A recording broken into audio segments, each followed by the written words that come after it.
Matthew 11, verse 28 says, "Come to me, all you who that are weary and carrying heavy burdens, and I will give you rest.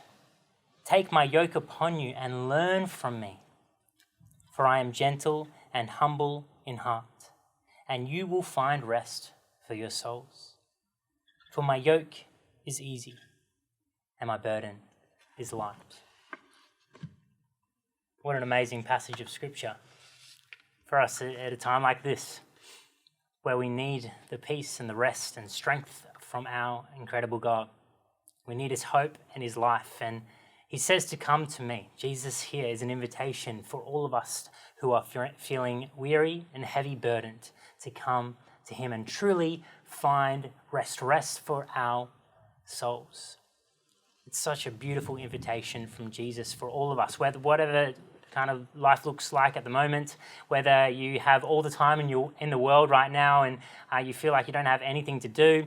You need true rest from our incredible God. You need to find the rest that's in Him, not just the rest that's found in binging Netflix, because that won't satisfy us. We need the rest that comes from drawing into the presence of God. Or whether you're feeling hectic and this time has actually brought on more work and more stress, and you're carrying a heavy burden right now, I'm believing tonight that you can find rest for your soul because of Jesus and who He is gives us that strength. See, this statement from Jesus, this wasn't just something that was a nice kind of philosophical thought. It wasn't just Jesus bringing a new morality. It wasn't just Him going, "This is a good idea, guys. You should kind of listen because I'm a smart person." No, Jesus was actually God. Jesus was God, and He came and He said, "This is a new way to live." This kind of statement is a new way to live. It's bypassing what the world says, the way the world says we should live,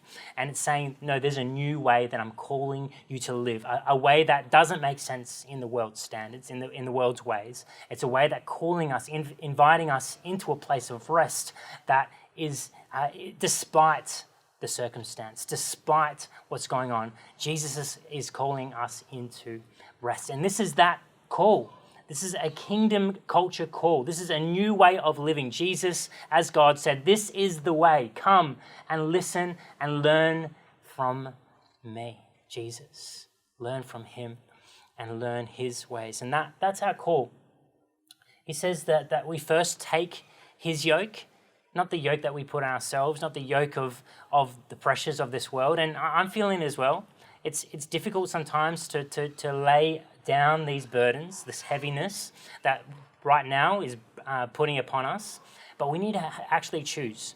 I want us to choose this week to think about, God, I need to come to you. And sometimes that looks like just kind of stopping everything you're doing in a moment and you have this thought, come to me. This is the life that we're called to live, to come into His presence and to draw into His Spirit. So Jesus says, yes, to take my yoke upon you, but then He also says to learn from me. Now, the way of Jesus isn't just us trying to figure it out. It isn't just us just trying to try harder and be a better person. I need to be a good Christian and follow all the good ways, and that's just me trying harder to be a better person. You see, trying harder is not going to cut it, but Jesus actually invites us to learn from Him. This is about building a spiritual formation. We need to change the actual people that we are, to let God form us to be His people. John Tyson puts it this way. He says to go to the gym of spiritual formation, not to try and not to earn, but to live out what is possible through the call of God on your life.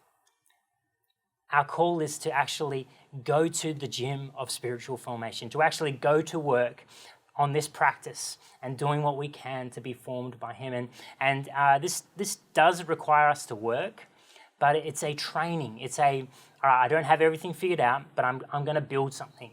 I know, Jesus, you're building something in me that's going to actually last the distance. And I'm actually training at the moment to run a marathon this year. I've never ran a marathon. I didn't run, the longest distance I really ran was 5 or 6 Ks before this year.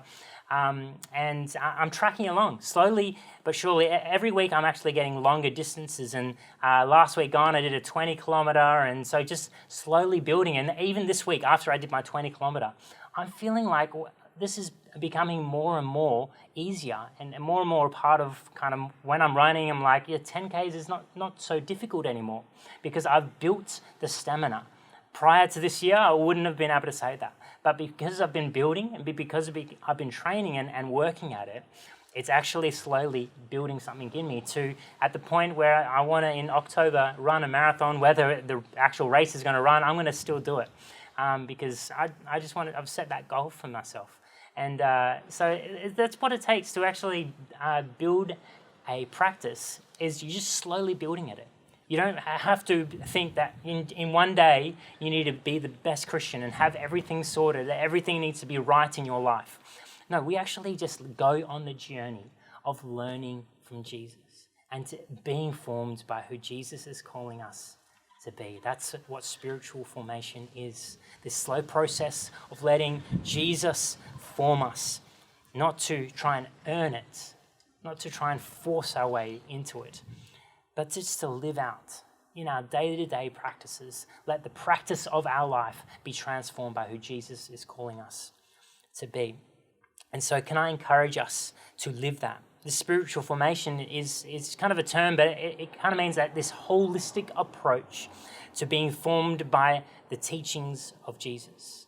It's how we look at our whole lives, how we actually assess who we are as a whole and go, God, how are you forming me in the ways that you're trying to teach me?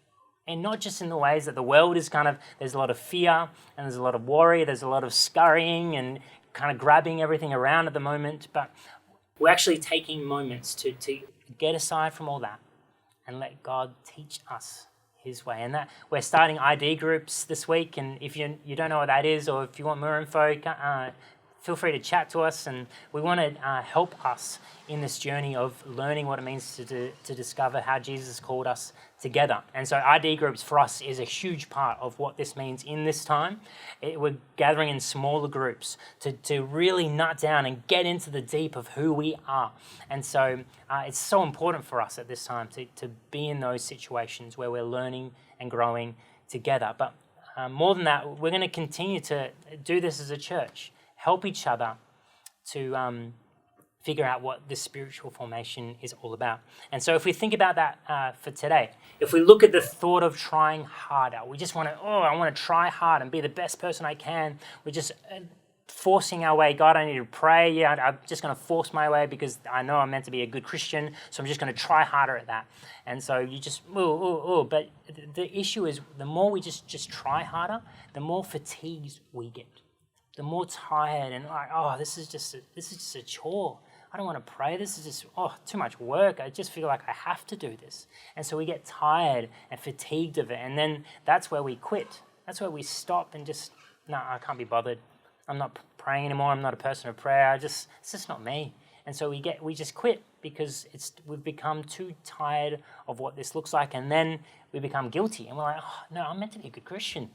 I'm meant to be a good, one of those Christian peoples that pray, and so maybe I should give this prayer thing another shot. And so we get guilty, and then we try harder again.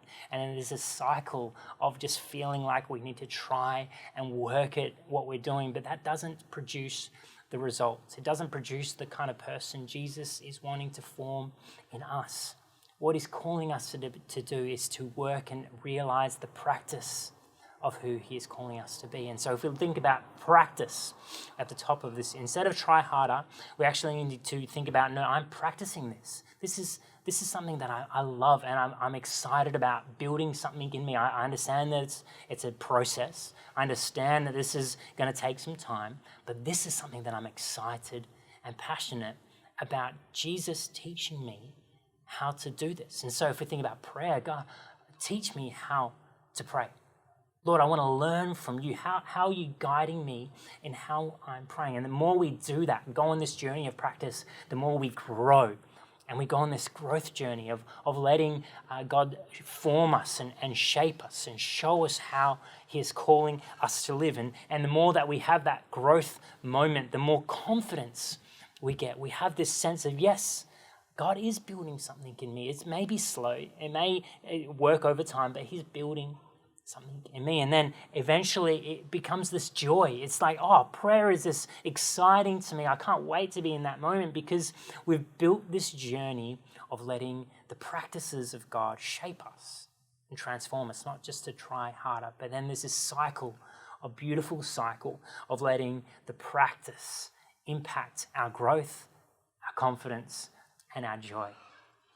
This is the kind of way Jesus is calling us to live, a spiritual formation kind of way that we are being challenged. This doesn't mean we kind of are lazy and just go with the flow. No, we are being challenged, but we do it in such a way that we let God change us. Not that we try and figure it out on ourselves. We let God change us. And we come to him and try and learn from him. And I've had to learn about this the hard way. I've had moments, plenty of moments in my life where I've just tried to figure out prayer, or I've tried to figure out how to read the Bible, or tried to figure out the kind of person God is calling me to be, the attitude that I should have, and it hasn't worked out for me.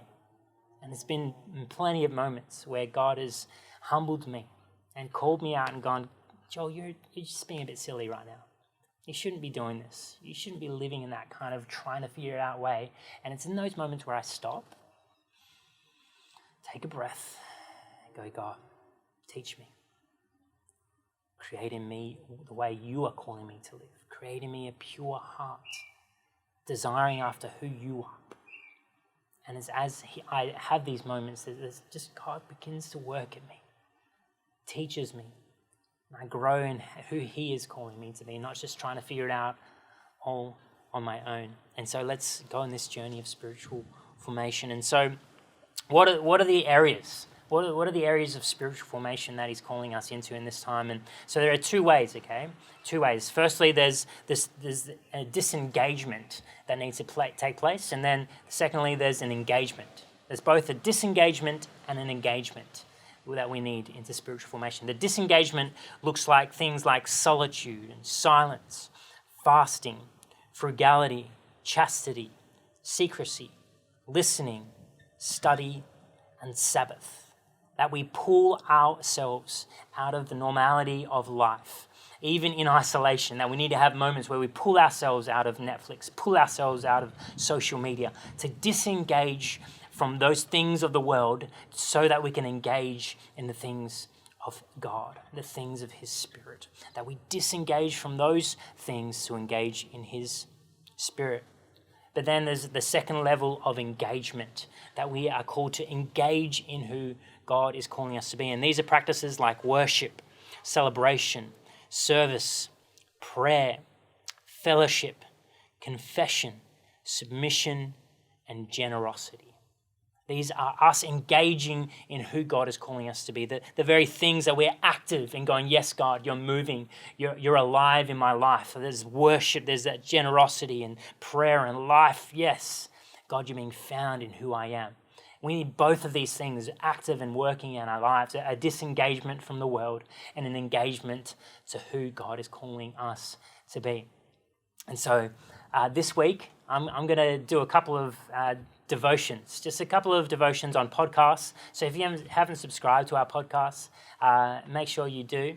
I'm just going to do two this week, and around 5 to 10 minutes, but they're going to be little devotions about one on each of these things, one practice of disengagement and one practice of engagement that we can continue to push into in this time.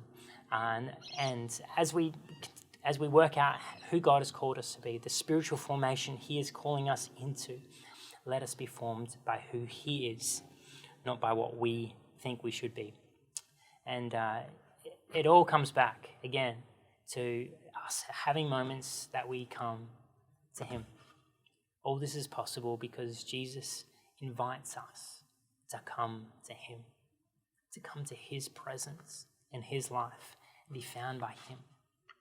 And so Jesus, again, this scripture in Matthew 11 says, "Come to me, all you that are weary and are carrying heavy burdens, and I will give you rest."